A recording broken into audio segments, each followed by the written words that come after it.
This is Chicago. Doors open on the left at Chicago. Welcome to Chicago.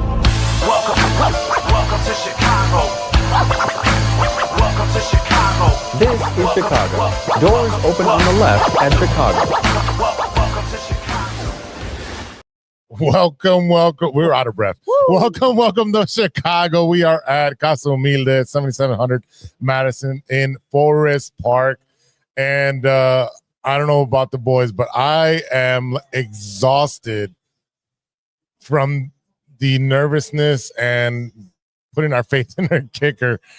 Holy Jesus, another cardiac game that came down to the last second. We have lots to talk about, but it's a 19-17 win against the Minnesota Vikings. Caleb, 16 for 32 for 193, no touchdowns. Swift, 21 for 90.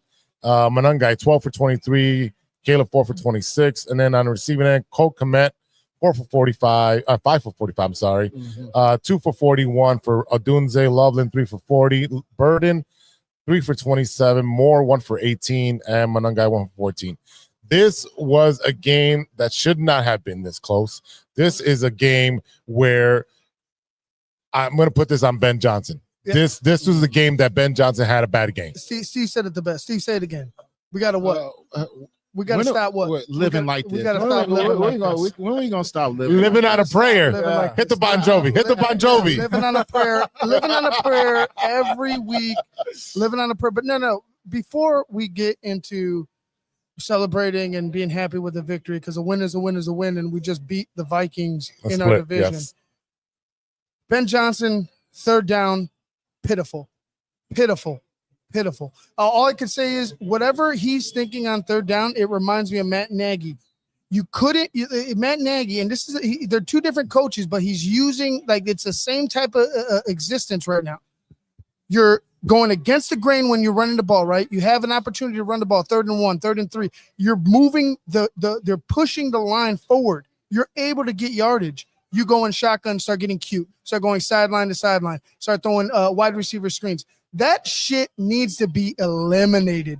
I know everybody on here is frustrated because you had opportunities to put this game away and you still can't get out of your own way. And this one falls on Ben Johnson, where you had your chances, third down, to get the drive continued, to get things going, continuously calling plays for Caleb. You were the one that was stopping that. And that's to be honest, if they lost this game, it's on Ben Johnson. I understand the frustration, but I have to stop right there. This was a victory. We can't start the show talking about like this as if it was a loss. Absolutely start the show. And I'm gonna tell you what, because absolutely start the show talking about it. We are 7-3. I'm happy. When did you ever expect this team this year to be 7-3? I've seen this before. I understand the frustration, and we can talk about that ad nauseum. But at the end of the day, this is a Bears victory once again. Cardiac Caleb. We didn't see him have to do his heroics, but my point is that last year, this time, that is a loss 100%. I agree. And this year, it is a victory. So whether we want to say Ben Johnson is responsible for the fact that we didn't score enough points when we should have, and this should have been a blowout in many instances, and we got bailed out by the fact that the Vikings dropped the ball consistently. Making my point.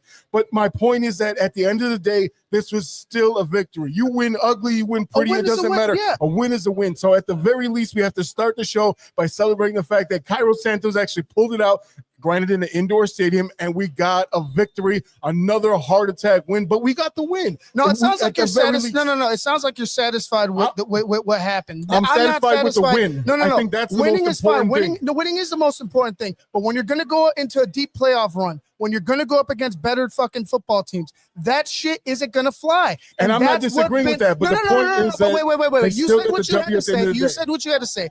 What I'm saying is it needs to be fucking cleaned up. It needs to be cleaned up, period. It needs to be cleaned up. Of course there's no hey, yeah, we got the win. Happy with the win. We're 7-3. They know damn well they should have lost that football game today. If it wasn't for mistakes that were on the other side, if it wasn't for a blown coverage on special teams, we might not be in the position to win. So when we talk about, hey, we won, and I just said it when I first started talking, a win is a win is a win. There's shit that needs to be cleaned up, or else you're not going to have the season that you want to have. the point is still you still won the game. That's at least celebrate the win, and then we can break down the loss or the bad things. Steve. Okay, we won. We won. Yes, we won.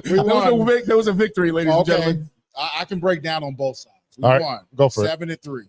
We're moving in the right direction, Mm-hmm. but we have to start setting higher standards for ourselves Absolutely. as well. So this is the thing we know. We don't have no pass rush. Let's just put No, none at all. Let's Non-existent. let's just stamp that as we have no pass rush. But we are figuring out, we are overachieving in a lot of departments. Defensively is one, and let's as we talk about, let's give some praise. Let's give praise to that defense. 17 points allowed, right? Even though they let up that last minute drive, they held on all the way. Now, this is the reason why we're frustrated that the defense plays so well and we didn't tack on touchdowns and points. Like Ivan said, put your foot on their neck. So that's and I guess we're very happy, and I think it's good to be happy, but I think we have to set our standards a little higher because we are approaching the playoff type of team, but we can easily lose all this because hey, we got Pittsburgh next week. Mm-hmm. Hey, we got Cleveland, and we have Philly after Pittsburgh. Philly's the real. Yeah, Philly's So, going to be the barometer. and then we still got 2 versus Green Bay, and we still have 1 versus Detroit, and we have San Francisco. Yep. So when we're looking at it, when are we gonna? And we can play with anybody. Let's get that. If we cut down on those mistakes and those things, and I think the frustration is Ben is this calling. He's brilliant.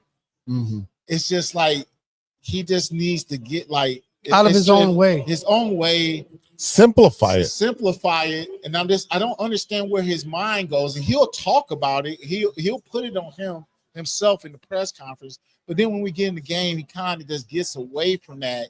And I just don't understand it. With the Homer one was the killer. Oh my God. That was the killer. How many times do we go sideline to sideline? And Steve's been calling it out week in and week out. There's times where we have an opportunity to run it forward, and they go sideline to sideline, and we get blown up. We go laterally. Go laterally, and then we go laterally on third down and short, and we go laterally with Travis Homer, who has not carried the ball once this season. Okay, that's one thing. I still would have been bitching and complaining if it was Swift getting a lateral, play to the side. I'd be like, what do we? But then on top of the cherry on top was Travis Homer, who has not any play. So it's those things. I'm just wanting. I like what the brilliance of Ben Johnson, and we know he's brilliant. He's gotten this offense 350 yards total offense, and I mean we just are in a better. We understand we're in a better place, absolutely, as a team, and we're moving in the right direction. Right. But it's just. We just want to. We got to hold ourselves. I think we all know we got a good team. I think we understand that you want to be better, but I also think of this as a building block game. Yes. You knew, and like I said in the first half, he did a lot of things that you felt were a little cute, and then we says, okay, now you have to sit there. And the fact that they only got 3 coming out of the half when you got the ball. That was you needed that touchdown. But how many of these games are starting to look the same? Yes. Even though we're winning, and that goes to the culture of this team. This is what. And their, but doesn't that tell you have a style? No, but that you can come back no matter what. No matter what, we can't keep. We're not. Not against better teams. That's going to run dry. But 100%. I've seen this. Like I said, why I alluded to him as Matt Nagy, and I don't think he is Matt Nagy as a head coach. I think he's better than him. But Matt Nagy couldn't understand on third down how to get the first down. It was always a trickery play. It was always a jet sweep. It was always something different. And that's exactly what I'm seeing in the past few weeks from Ben Johnson. You get in third and short, and you're trying to run a trick fucking play every time or a miss. Bully these teams. Let them know, even if they know what you're going to do, right? See, even if they know what you're going to do, run it down their damn throat. Well, this is where it got a little confusing at the end. Even though we got the field goal, it's like we started going in with tight formations, and we brought all those linebackers and safeties into the box. And we were very fortunate that we didn't lose a bunch of yardage and back us up.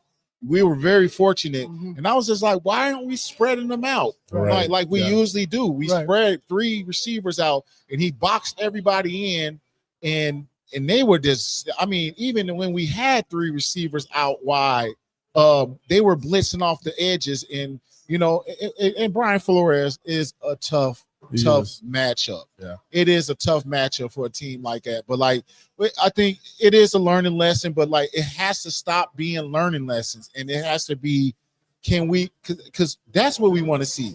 The big step, the next step is putting a game together that we pull away from teams. That's the next. That's a complete game. It's like a video game. You hit your objective marks. I think we understand we can come back, right? We understand what this team has a fortitude, and we're stacking some wins.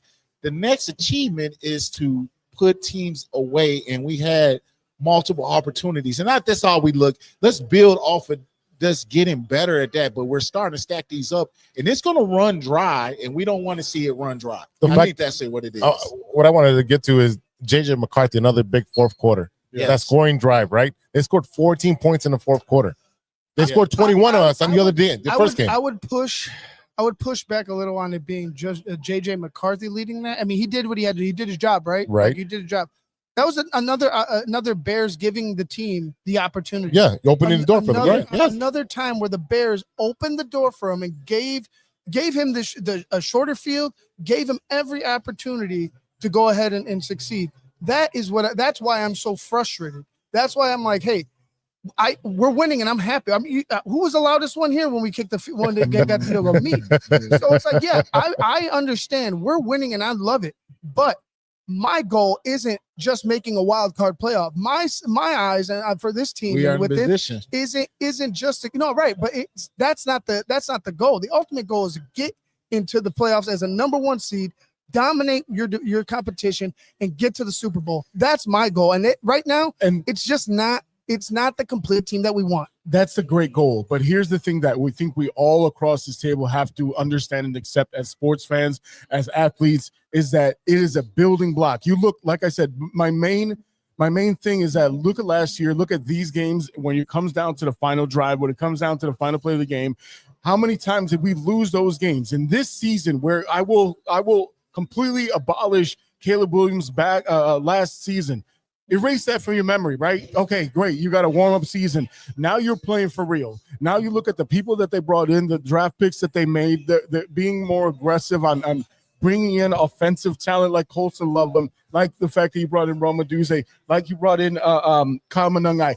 And you see it right here developing before your eyes. So while we're frustrated with the things that he didn't do right, I would like to just think about this as a building block, because I think right now we're playing ahead of schedule. I think next year, I think this right now we're playing with house money. This is the 2015 Cubs, not the 2016 Cubs. Right. We But know like, that. again, I don't want to put a sprinkles on something where I don't see it right. Like if it's a shit sandwich, I don't want to put sprinkles on it. So like when I say Ben Johnson, your play calling was shit on third down, that's because it was shit on third down, not because it was like, you ran the ball, they stuffed you, no, you were calling plays that weren't fucking clicking and weren't in the rhythm of the offense. It was like you decided to go. You decided to go. Excuses. I already. He's always been a play caller, but he's always been a play caller. I've already said that Ben Johnson is a work in progress as well. But if this is multiple weeks back to back, we're third down, you're not calling the right plays. That's something you need to critique and point out. And that's something you can fix. Yeah. That's part of the learning process. Then Making mistakes is part of the learning process. 7 for 18 on third down efficiency is a bad number. Look, but listen to this. When you let me put you in the mindset of a player. You are happy. Once again, they're gonna go in there. They're gonna be happy. But there was a lot of frustrated players that you saw on that sideline. Number 1 being Caleb Williams. If you did not watch him today, players dropping balls for him, and I think there was a little frustration with him with the play caller. I'm sure it is, and we talked about that at halftime. Yes, right? we did. What are you looking at each other like, Ben, run this thing down? And we know Ben is an excellent play caller. But in the huddle, we might be like, Ben, why are we going sideways? I'm not saying I'm a better play caller than Ben. That's his job, and he's excellent at it. And that's why he's getting paid a lot of money. But Ben, run it down, because sometimes the coordinators get cute, and they just, when they're super creative, they outthink themselves. And he's just, I'm just a little tight with how he keeps doing the same thing. Mhm. And I hope that's something he learns from in the first year coach, that those little tendencies, the one to call this spicy play or just because right now there's nobody telling him not to do it. That he calls the play, that's it. Yep. There's nobody challenging him. And you could see his personality that he's headstrong. That's what I asked you during halftime. And Yeah. then when he comes, he decompresses in the press conferences. And so I think it's just we see something like, hey, sometimes, hey, this is the 2015 Cubs, but we see the writing on the wall where we just need to keep winning and keep building. Let's see more. We need to see more if we're going to be the 2016 Cubs. So is your frustration coming out of the fact that you see the potential? Yes. Yeah, exactly. And that's kind of my point. Yeah. That you look at the potential. That's why someone's in AAA and not majors. You see that potential, and you're like, okay, here's the time. Yes. I listen. I will not admonish any of the mistakes. I'm just saying, it's like, look, man, we got to be happy. Look at 7-3 in this team. No, we're happy. No, Why did who happy they expected won. this team to be We're set happy they right won. now, this second in time? Nobody. Nobody. No, no. Nobody. This second right now, was it 3:30 Sunday? Bears are in first place, baby. Right now. Place, that's why I said 3:30 in the afternoon. I'm being fair, but at this exact moment in time, the Bears are in first place in our division. And we got to be happy for that, at least. Yes. Hey, don't get me. There's a lot of shit. Look, defense, two interceptions, only allowed one touchdown, 150 yards. Right? We kept their rushing game low. Aaron Jones is 70 yards. Jordan Mason with 45. He did get that touchdown. But that's my point, is that we could have absolutely done a lot better. I think the game was really on the offense to do a lot better than the defense, because I think the defense did a phenomenal job today. Hey, you know who we got to get flowers to? The special teams at the end of the games. Duvernay. No. They Duvernay. I'll give it to Duvernay. I'll give it to Duvernay, not the specialty. I'll give it to one person. He's on that part. Hey, Cairo hit it. No, I'm gonna tell you that the return that was set up was beautiful. So I know we just seen Duvernay running, but I don't think everybody's seen when they did the replay. I'm looking at the return setup, executed brilliantly. Duvernay is just not outrunning people. You need blocks. That Right. was a really good schemed. I'm not letting Hightower off the hook for all that he's done this year.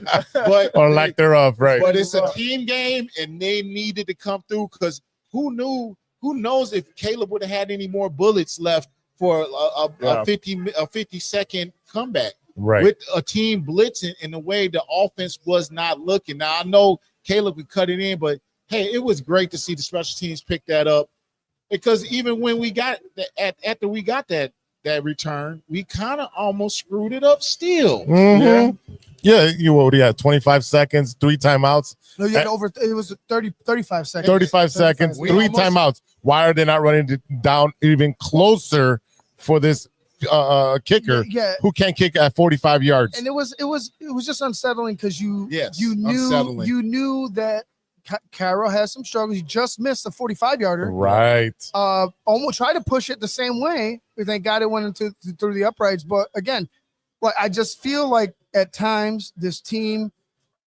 play calling gets a little too cute, and then at times on defense and offense they get a little too complacent. I think you said it right. Unsettling. Yeah. And you said in that situation, I think it gets a little unsettling knowing that, man, we look damn good when we can just put it away. That's the next step we want to see. Even if we can still play at a 2015 level Cub, but we got to play a little bit better. And it's fun right now. Don't get it twisted. Whoa.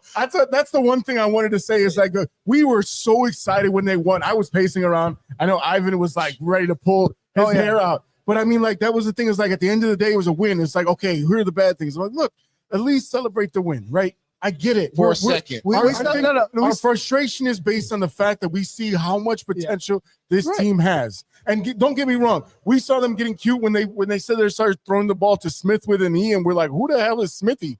Like, I never heard of that in my life. Smythe. Yeah, Smythe, right? Right after that, here comes Travis Homer, and we're like, bro, this might have well been Homer Simpson's. Who cares? Like, what are y'all doing? And we get that I think the philosophy that Ben Johnson has is like, I'm going to get the ball to everybody. So if you're playing any Bears player in fantasy, forget it, because they're not going to get the yards that you think they're going to get, right?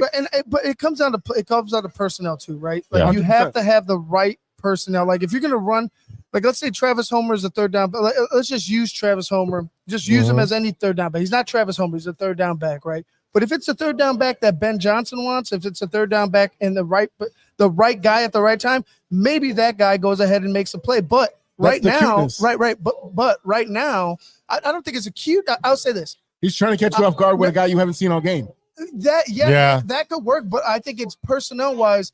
He's not even trying to catch you off guard. He just wants to go ahead and run the play. So for me, I'm just like, hey, find your guy, because Travis Homer, Roshan Johnson, not it. No.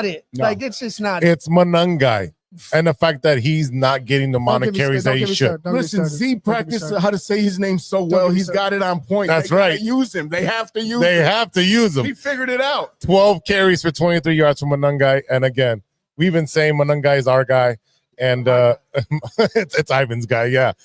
Again, they found a way to win the game, and that's what's important. Yes, we are frustrated with a lot of things. This game was dominated by the Bears with time of possession, which we talked about. They ran the ball very well with 90 yards from Swift. Great. Manungai got a touchdown. I wish they would have used him a little bit more. No problem. The ball was spread around. There was a lot of drops. DJ Moore dropped one dead in the numbers. Dead in the numbers. That needs to be cleaned up by the wide receivers. A lot of drops.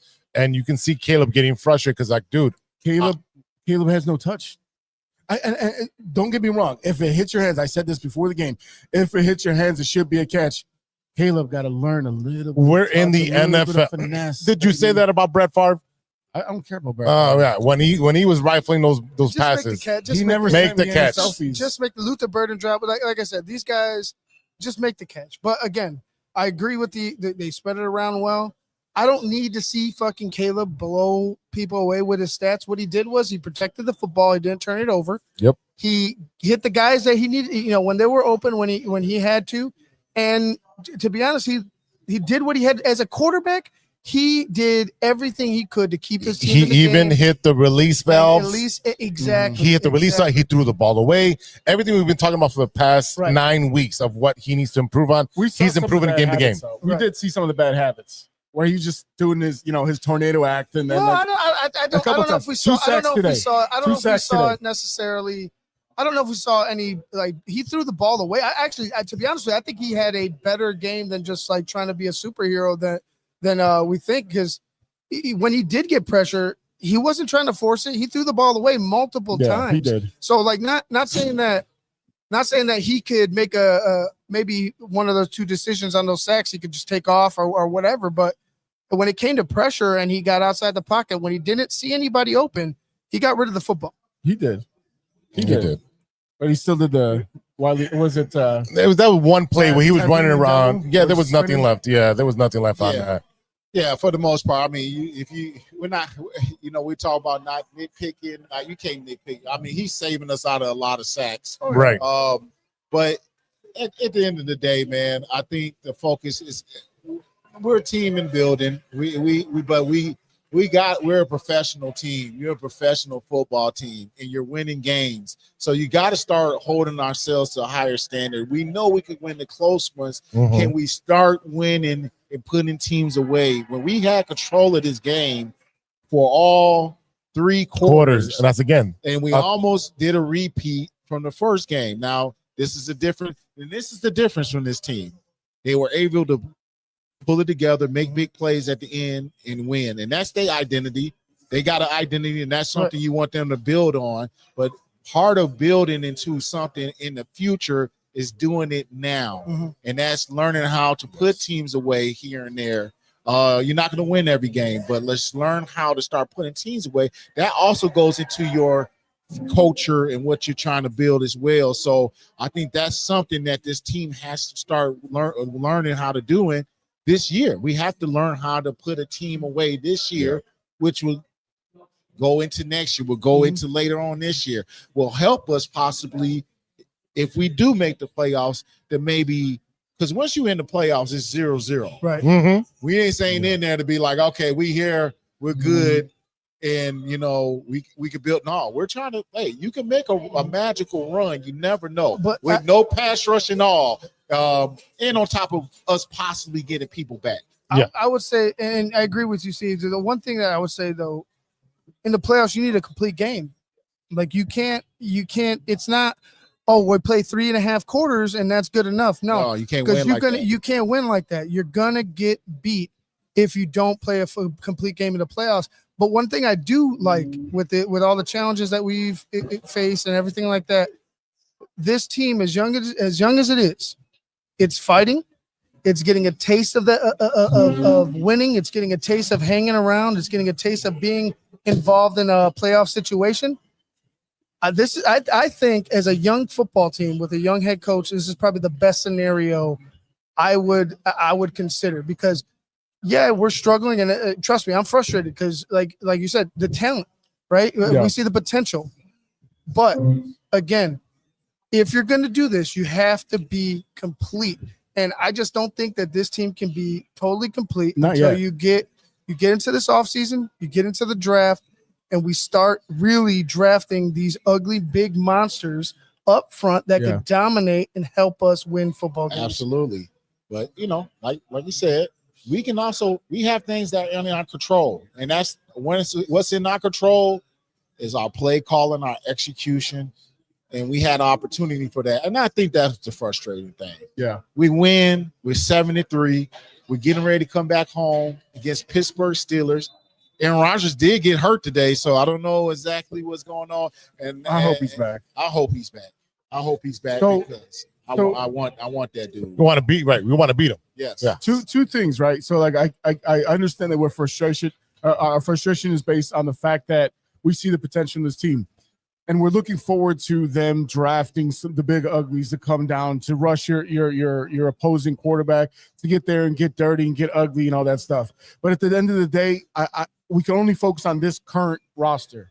That we have to look at what they're doing currently with what they have right now, because whether whoever is healthy or injured, I will tell you this team has had a wealth in the fact that they haven't been injured on the offensive side. You can try to make up for defensive deficiencies with overcoming stuff on offense, but once you lose an offensive player, you're almost done. Right, you get a team. You look at what happened to the Giants. They love Cam Skadaboo come out of nowhere, and they lost him. You got Malik Neighbors, who had an ACL. You got Jackson Dart, and look at them. They have just as much potential as we have when you look at them overall. But I will tell you something that's very surprising, something that we talked about before the game started, and that's passing the ball around to different receivers. 7 different receivers, including 3 different tight ends, caught the ball today, and can any of you just off the top of your head tell me who was the leading receiver in receptions today? Anybody? Cole Kmet. Cole Kmet, the guy that everyone left for dead once they realized that they drafted Colston Loveman. You look what he did. He only had 45 yards, but he did what he needed to do. He got a couple of first downs by actually pushing through those tackles, and that's the thing that he does the best. That's not the thing that he does the best. What does he do the best? He can catch the ball, but he does not run through tackles. I'll tell you that much. That's a Loveland thing. Is that was added. Yeah, Cole Kmet had his best game of the season. 100%. Yes. 100%. And it was 5 for 5 on target. And he was playing physical. Yes. And he had not played physical like that. I don't think he's never played physical like that. He's had 2 touchdown games and all that, but I've never seen him run through a cornerback tackle. Lower the boom. He gave somebody a concussion.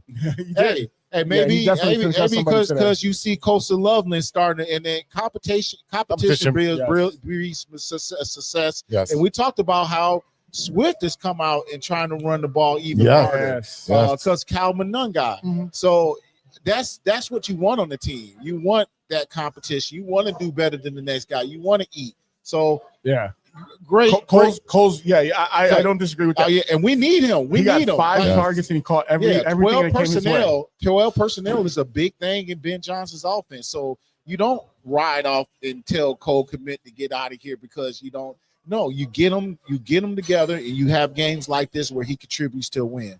Now, on the flip side of that, real quick, we talked early before the game and at halftime about Roma Dunze.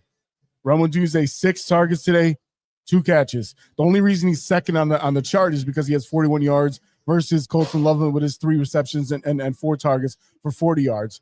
Rome Odunze's God, the ball hits your hands. DJ Moore had one that was in his bread basket and he let drop to the ground. That we were lucky. We were lucky at the amount of passes that the Vikings had in their hands and dropped, whether across the board. I don't care who it was, but the Bears got to clean that up. That's the point of contention that I'll make, is that when it hits your hands for the Bears, you got bailed out by the fact that the Vikings could not hold on to the ball when it did hit in the hands. But you had the same problem in any other scenario. You got short-handed receivers. You had short-handed tight ends and running backs in another team. You're not going to win this game because of that. Ivan, at the end of the day, as we close this this episode out, who are you giving your flowers to for the team? The defense. I mean, to be honest with you, they played their asses off. They should have. I think it should have ended with a 3-point score for the Minnesota Vikings. I don't think they should have ever gotten that those 14 points in the second half. Exactly. But I would give it to the defense. They played their asses off. I mean, they kept the Minnesota Vikings at bay enough for us to win the football game. And again, like that last touchdown, like what else? Like at the very end of the game, they give up a touchdown. Like I can't put on. They played their, like I said, they played their asses off. 2 takeaways. Two takeaways. They were in McCarthy's face a little bit, but like Steve said, this pass rush needs to be fixed. It needs to get home. Again, but I will give my flowers to the defense for keeping this team in the ball game. I'm going to agree with you. My flowers do go to the defense. Again, giving up only 17 points. I know 14 in the fourth quarter we talked about earlier, but if you look at the past games where they gave up 20 to the Giants, the Bengals game with old man over there gave 47 to 42. The Ravens 30 points. And then you look at the Saints, we only give up 14 points, Commanders 24. So if they can keep these teams to 23, 24 points and below, and we can start scoring, because in my opinion, the Bears should have had easily 30 to 35 points in this game. And it should have been a blowout. It should have been 35 to 3. But we continue to let these teams come back in the fourth quarter, and now we're literally biting our nails and digging our toenails into the floor. Sorry, Casa Humilde. We left some marks on the floor, and because we're waiting for the last second, the Caleb, cardiac Caleb with his Superman cape to get the win for us, or relying on Cairo Santo or Moody to kick a game-winning field goal. This needs to be cleaned up on the offensive side. The pre-snap penalties need to be cleaned up. The legal procedure? What was it? Legal procedure, legal formation. Yeah, we have 2 of those. Like that's uncalled for. Like, where to line up. The ball's there. Step back 1 step. There you go. So for me, it's gotta be the defense who's been carrying this team for a little bit, even though they're a walking wounded, because we have a lot of players out. Well, all right, so I'm going to give flowers to 2 players here that we actually mentioned previously. And number one is Noah Sewell. He had 10 total tackles, 4 solo. We talked about TJ Edwards being out for the game. That was the name that came up, and we've seen him have these weird penalties, like he hit on the quarterback the previous week, the weird little things that he does that is not quite TJ Edwards, and we're used to in that position. 10 tackles for him. Another guy that has gotten kind of shit on a little bit for the Bears is Tremaine Edmonds. When you look at him compared to the fact that we see Roquan Smith do in Baltimore, he was supposed to be the replacement, him and TJ to come into that spot. And when you look at what TJ Edwards is over the time versus what Tremaine, people have been shitting on Tremaine over the last couple of years, but he had 9 tackles today, 5 solo. So, I mean, and Kevin Byard with another interception. I mean, come on. Like Nashawn Wright, I talked about him. We were talking about him when he had an interception. I said, doesn't he basically look like a failed wide receiver? How big he is, and yes, we know that's what a lot of corners, a lot of safeties. That's how you end up there. Yeah, he's so big. You don't see guys that big, and that I'll give him flowers for that as well. Because again, just going down the line, the defense did a good job. Made JJ uncomfortable. Got a couple interceptions on him. Caleb took 2 sacks today, so that's the other side of that, but. I think overall we have to give the defense their flowers for what they were able to accomplish today. Steve? Yeah, we're giving a lot of flowers to the defense, and I'm gonna stay on that side as well. Defense as a whole, but I'm gonna focus on Nashawn Wright. he gets a lot of bad flack, and I think we forget that he is our fourth corner. He was supposed to be a fourth, fifth corner who has moved pretty much into the number one spot because of injuries. And I think we, number two now to Tariq Stevens, but like at one point he was the number one corner when Tariq was out.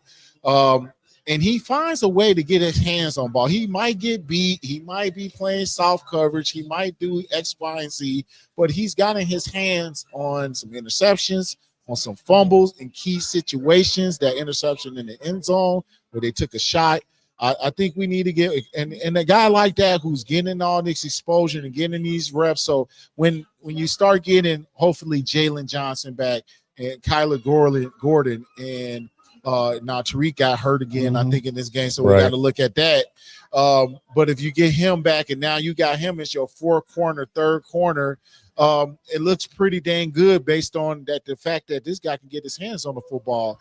And then one more point, I think when he got the interception, we was taking the knee. We thought he might have been hurt. He was actually praying for his coach, John Bean, who who died from a shooting at Langley College out in Northern Cal, where I played in Northern Cal and Drinko. So I know Coach. I don't know him personally. I just know of him and his reputation. So that was him giving homage. Him and his brother both played at Langley College. So that was him praying that RIP prayers the Langley community and the Oakland community and John Bean, Coach John Bean's family.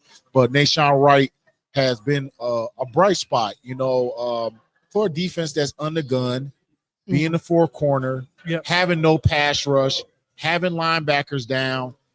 You can't forget those things when it comes to this defense. And hopefully as we get guys back, as I say, I would like to see us add and not subtract. And it seemed like we might have maybe had a couple subtractions after this game. It's just been tough with this defense, but hopefully we get some ammunition as we move forward to help this team. But right now we don't really have a pass rush, but we can add in other areas that might help. But defense as whole, kudos to them because they're the reason why we were able to win this game. Nahshon Wright with 2 interceptions in the last 5 games for a fourth corner. I mean, that's pretty impressive considering the fact that you're not getting the playing time that you normally would as a starter.